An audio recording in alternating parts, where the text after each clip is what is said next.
और पैंगोंग से चीन की सेना लौट गई है। यही नहीं, कोर कमांडर स्तर की 10वें दौर की मैराथन बैठक के बाद चीन ने एलएसी के दूसरे अग्रिम मोर्चों से टकराव खत्म करने पर भी सहमति जताई है। लेकिन गलवान में चीनी सैनिकों की मौत पर अपने इकबालिया बयान के बाद भी शी जिनपिंग अपने ही घर में घिर गए हैं। चीन के कई पत्रकार और ब्लॉगर सरकार पर सवालों की बौछार कर रहे हैं। बौखलाए शी जिनपिंग ने इन जैसे तमाम लोगों को कैद करना शुरू कर दिया है। समाजवाद का नारा बुलंद करने वाली चीन की कम्युनिस्ट सरकार अपने ही लोगों की आवाज दबा रही है।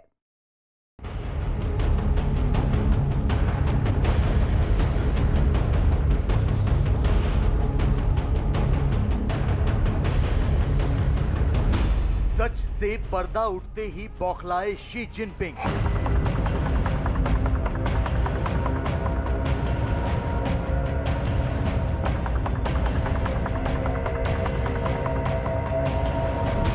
अपने ही नागरिकों को जेल में डालता चीन।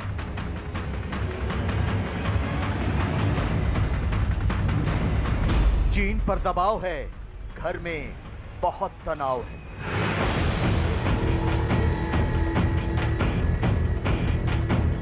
चीन में आक्रोश की आग धधकने लगी है। शी जिनपिंग के खिलाफ लोगों का गुस्सा उबाल मारने लगा है। चीन की सरकार और सेना के झूठे दावों पर लोग खुलकर बात करने लगे।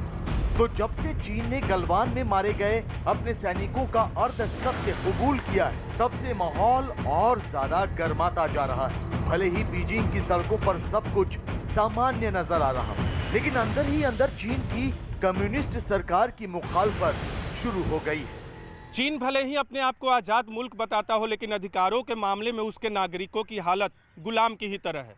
चीन में कम्युनिस्ट पार्टी की सरकार है और वहाँ की सरकार के खिलाफ बोलना राजद्रोह माना जाता है। और इसका एक नमूना फिर देखने को मिला है जब गलवान घाटी में मारे गए चीनी सैनिकों को लेकर 3 ब्लॉगर ने सवाल उठाए तो उन्हें सलाखों के पीछे भेज दिया गया।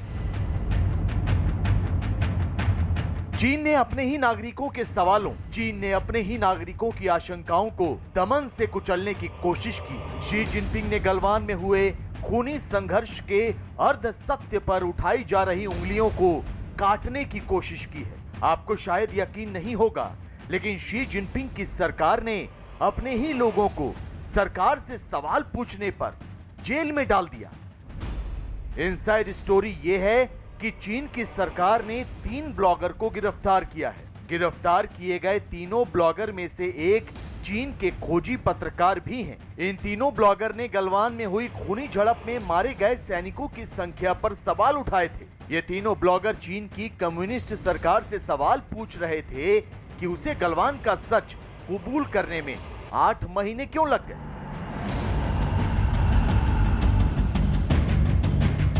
पहले दुनिया के तमाम देशों ने चीन की खामोशी पर सवाल उठाते हुए गलवान में मारे गए सैनिकों की संख्या बताई। अमेरिका ने कहा कि गलवान में झड़प के दौरान चीन के 35 से ज्यादा सैनिक मारे गए। रूस ने कहा कि चीन के 45 सैनिक इस खूनी संघर्ष की बलि चढ़ गए, लेकिन चीन की जुबान से एक शब्द नहीं निकला। फिर अचानक चीन ने ऐलान किया कि गलवान में उसके 4 सैनिक मारे गए थे। तो बस यहीं से चीन के भीतर से ही आवाजें उठने लगी। शी जिनपिंग पर सवालों की बौछार होने लगी।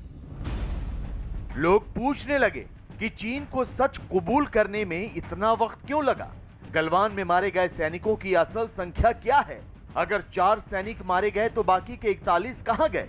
मारे गए सैनिकों का सही आंकड़ा क्यों छिपाया जा रहा है? ग्लोबल टाइम्स ने उन्होंने एक्सेप्ट किया है, उनकी जो एजेंसी है ये, तो इन्होंने एक्सेप्ट किया है कि उनकी 4 कैजुअल्टीज हुई हैं। उसमें 2 अफसर हैं और 2 और उनके अदर रैंक्स हैं। तो एटलीस्ट इन्होंने उसको पार्शली माना है। और ये भी कैसे माना है, क्योंकि कुछ चीन के जो ब्लॉगर्स हैं जो ये सोशल मीडिया पे लिखते हैं, उन्होंने इसको चाइना का क्वेश्चन किया है कि इनकी इतना बड़ा संघर्ष हुआ था और दुनिया में सब जगह में ये है कि इनकी कैजुअल्टीज हुई हैं। गौर से देखिए इस शख्स को। ये चीन के खोजी पत्रकार क्यू जिमिंग हैं। ये उन्हीं 3 ब्लॉगर में शामिल हैं जिन्हें शी जिनपिंग ने गलवान का सच पूछने पर जेल में डाल दिया। क्यू जिमिंग ने सवाल किया था कि चीन सरकार को झड़प में मारे गए सैनिकों की संख्या को स्वीकार करने में 8 महीने से ज्यादा का वक्त क्यों लगा, जबकि भारतीय पक्ष ने घटना के तुरंत बाद ही अपने शहीद हुए सैनिकों को पूरे सम्मान के साथ अंतिम विदाई दी और उनकी संख्या भी बताई।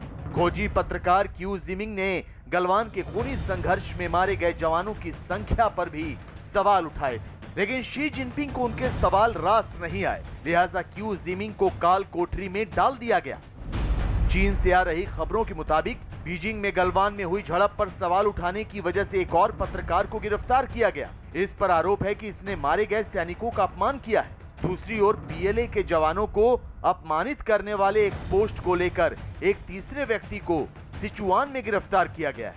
चीन भले ही अपने ही लोगों को जेल में डालकर सच छिपाने की कोशिश कर रहा हो, लेकिन पूरी दुनिया को पता लग चुका है कि भारत और अमेरिका का दबाव ही था जिसने चीन को पूरा सच ना सही लेकिन अर्ध सत्य कबूल करने पर मजबूर जरूर कर दिया। दुनिया के दूतावास चाइना में, बीजिंग में और अन्य कॉन्सुलेट ऑफिसेस में उपस्थित हैं। इन तरीकों से सच्चाई रिस के चाइना के अंदर फैल तो रही है, अलबत्ता बहुत थोड़ी थोड़ी और बहुत धीरे धीरे। इसीलिए अब 8-9 महीने बाद इस सच्चाई को नकारने का प्रयास है ये चाइना का यह विलंबित अर्ध सत्य बयान, जिसमें प्रोपेगेंडा का भारी तड़का लगा है। अपने एक भाषण में चीन के राष्ट्रपति शी जिनपिंग ने एकता, विकास और मजबूती के साथ समाजवाद का नारा दिया था, लेकिन सच तो यह है कि चीन में समाजवाद एक मिथक है और राजशाही वो सच जिस पर पर्दा डालने की कोशिश होती रही है। चीन में सेंसरशिप की जड़ें बहुत गहरी हो चुकी हैं। अपने ही लोगों पर पाबंदियां लगाना आम हो चुका है, लेकिन भारत चीन का सच पूरी दुनिया को बता रहा है। भारत अपनी कूटनीति से चीन का पर्दाफाश कर रहा है। विकास और क्षेत्रीय एकता की ढपली बजाने वाले चीन का असली चेहरा बेनकाब कर रहा है, जिससे अब चीन के लोग भी सहमत होने लगे हैं। वो भी अपनी सरकार से सवाल पूछने की हिम्मत जुटाने लगे हैं। भारत के प्रयासों में बदलाव, सराहनीय बदलाव 2017 डोकलाम वारदात की प्रतिक्रिया के साथ प्रारंभ हुआ था। इस प्रयास के प्रमुख बिंदु इस प्रकार हैं। Number 1, speak softly but carry a big stick. अपनी वाणी बिल्कुल संतुलित और नियंत्रित रखें। Number 2, whole of government approach, जो कि अब 2020 से होल ऑफ कंट्री अप्रोच में सराहनीय तरीके से तब्दील हुआ है। अभी तो गलवान पर चीन के कबूलनामे पर हंगामा बरपा है। शी जिनपिंग के लिए आगे इससे भी बड़ी मुसीबतें मुंह बाए खड़ी हैं। भारत से दुश्मनी और अमेरिका से प्रतिद्वंदिता चीन को भारी, बहुत भारी पड़ने वाली है। और विस्तारवाद की वजह से चीन की अर्थव्यवस्था भी पटरी से उतर गई है, लिहाजा चीन की सरकार अमेरिका से गुहार लगा रही है। चीन की सरकार जो बाइडेन से उस पर लगाए गए प्रतिबंधों को हटाने की अपील कर रही है, लेकिन अमेरिका को अच्छी तरह पता है कि चीन को ढील देना कितना हानिकारक हो सकता है। यही वजह है कि भारत और दूसरे ताकतवर देशों के साथ मिलकर अमेरिका चीन को घेरने का ब्लूप्रिंट तैयार कर रहा है। एक ऐसा ब्लूप्रिंट जो चीन की हेकड़ी निकालने के साथ उसे पूरी तरह घुटनों पर ला देगा।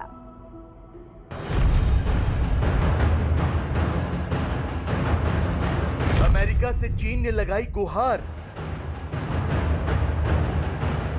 शी की पुकार, बख्श दो सरकार।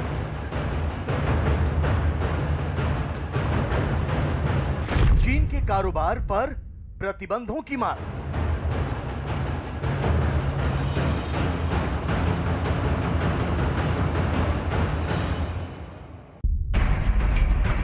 ताकत के नशे में चूर चीन घुटनों पर आ गया है। वक्त की नजाकत को भांपते हुए ही सही, लेकिन चीन की हेकड़ी कुछ कम जरूर हुई है। चीन भारत की बात मानकर अपने कदम पीछे खींच चुका है। चीन पैंगोंग के बाद दूसरे इलाकों में भी तनाव कम करने के लिए संवाद कर रहा है। तो अब चीन की सरकार अमेरिका से भी गुहार लगा रही है। आपको जानकर हैरानी होगी, लेकिन कल तक अपने बाजार और अपने कारोबार पर इतराने वाला चीन अमेरिकी प्रतिबंधों से इस कदर परेशान हो चुका है कि अब वो बख्श देने की गुहार लगा रहा है। ट्रेड वॉर पर हठयोग करने वाला चीन अब अमेरिका से रिश्ते सुधारने की वकालत कर रहा है। 中美建交以来，中方一直尊重美国人民的自主选择，乐见美国保持良好发展势头。我们从不干涉美国的内政，我们无意挑战或取代美国，我们愿意美国和平共处、共同发展。同样，我们希望美方也能够尊重中国的核心利益、民族尊严和发展权。 चीन के सुर बदले बदले नजर आ रहे हैं। भारत के साथ साथ चीन अमेरिका से संबंध सुधारना चाहता है। चीन अमेरिका की जगह नहीं लेना चाहता, लेकिन सवाल ये कि उसका हृदय परिवर्तन हुआ कैसे। तो आपको बता दें कि इसके पीछे है ट्रेड वॉर के बाद चीन पर अमेरिका के लगाए गए प्रतिबंध और उनका असर। दरअसल अमेरिका के पूर्व राष्ट्रपति डोनाल्ड ट्रंप के शासनकाल में अमेरिका ने 2017 में चीन से आयात होने वाले सामान पर टैक्स बढ़ा दिया था। चीनी प्रौद्योगिकी कंपनियों और शैक्षणिक कार्यक्रमों के आदान प्रदान पर प्रतिबंध लगा दिया गया था। अमेरिका ने ताइवान के साथ सैन्य और राजनयिक संबंधों को भी बढ़ाया, जिसे चीन अपना क्षेत्र बताता है। अमेरिका ने शिनजियांग में मुस्लिमों के खिलाफ अत्याचार और हांगकांग में आजादी को दबाने का आरोप लगाते हुए चीन के अधिकारियों पर भी प्रतिबंध लगाया था। कोरोना काल के बाद तो चीन की अर्थव्यवस्था पटरी से ही उतर गई। लिहाजा चीन अमेरिका के राष्ट्रपति जो बाइडेन के प्रशासन पर डोनाल्ड ट्रंप के उठाए गए कदमों को वापस लेने का दबाव बना रहा है। वो अमेरिका से गुहार लगा रहा है कि उस पर लगाए गए सभी प्रतिबंध अमेरिका वापस ले ले। प्रतिबंधों से चीन की हालत इसलिए पतली हुई क्योंकि इन प्रतिबंधों ने चीन की दुखती रग पर प्रहार किया। चीन में प्रोडक्शन की ओवर कैपेसिटी है। चीन के आर्थिक और वित्तीय संतुलन के लिए आवश्यक है कि विदेश से उसे माल बेचने के ऑर्डर मिलते रहें और उसकी सर्विस का विदेश में प्रयोग होता रहे। प्रतिबंधों ने इस महत्वपूर्ण टोटी की धार एकदम पतली कर दी। अब सवाल ये कि क्या अमेरिका चीन की चिकनी चुपड़ी बातों पर यकीन कर उस पर लगाए गए प्रतिबंध हटा देगा? क्या जो बाइडेन चीन की बातों में आकर उस पर शिकंजा कसना छोड़ देंगे? शायद नहीं, क्योंकि अमेरिका को अच्छी तरह पता है कि चीन की मंशा क्या है। अमेरिका को अच्छी तरह पता है कि चीन उसे हटाकर विश्व की महाशक्ति का सिंहासन हासिल करना चाहता है। तो उसकी दोहरी रणनीति भी अमेरिका के सामने है। एक तरफ चीन अमेरिका से गुहार लगा रहा है तो दूसरी तरफ उसे धमकाने की कोशिश भी कर रहा है। चीन ने बाइडेन प्रशासन से ताइवान, तिब्बत, हांगकांग और शिनजियांग में अलगाववादी ताकतों पर रोक लगाने को कहा है। चीन ने इन इलाकों में अमेरिका की मौजूदगी पर आपत्ति दर्ज कराते हुए इसे अपनी संप्रभुता पर खतरा बताया है। घिरे होने के बावजूद चाइना अपना वैश्विक प्रभुत्व बनाए रखना चाहता है और उसमें कम से कम ठेस पहुंचे, यही चाइना का प्रयास है। फलस्वरूप चाइना झूठ, ढकोसला, इन्फ्लुएंस ऑपरेशंस, परसेप्शन वॉरफेयर इत्यादि का प्रयोग कर रहा है। जाहिर है चीन सिर्फ अपना फायदा देखता है, उसे दूसरे देशों से कोई सरोकार नहीं। उसकी विदेश नीति विस्तारवाद पर आधारित है और इसी पर आधारित रहेगी। चीन चाहकर भी अपनी विस्तारवाद वाली नीति से पीछे नहीं हट सकता। तो शायद यही वजह है कि वो शांति राग के साथ बीच बीच में युद्ध राग भी छेड़ता रहता है, बातचीत के साथ जंग की तैयारियां भी करता है।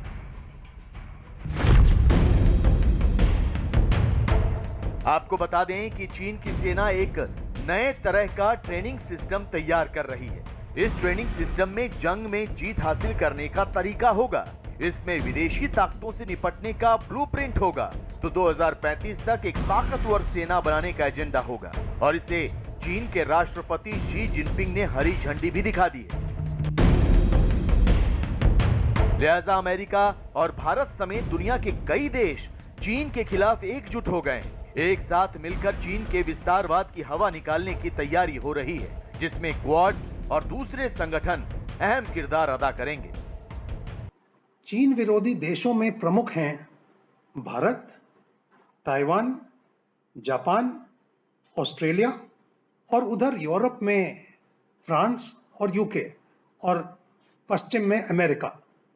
एक कटु सत्य यह है कि कोई भी देश अकेला चीन का विरोध सफलतापूर्वक नहीं कर सकता।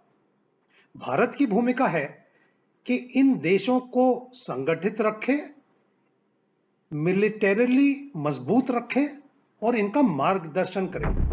चीन की नापाक साजिशों को धूल में मिटाने के लिए ताकतवर देश लामबंद हो गए हैं। चीन भले ही झांसा देने की कोशिश करे, लेकिन अब उसकी चालबाजी नहीं चलेगी। चीन को उसके किए का हिसाब देना ही होगा। नमस्ते, मैं हूं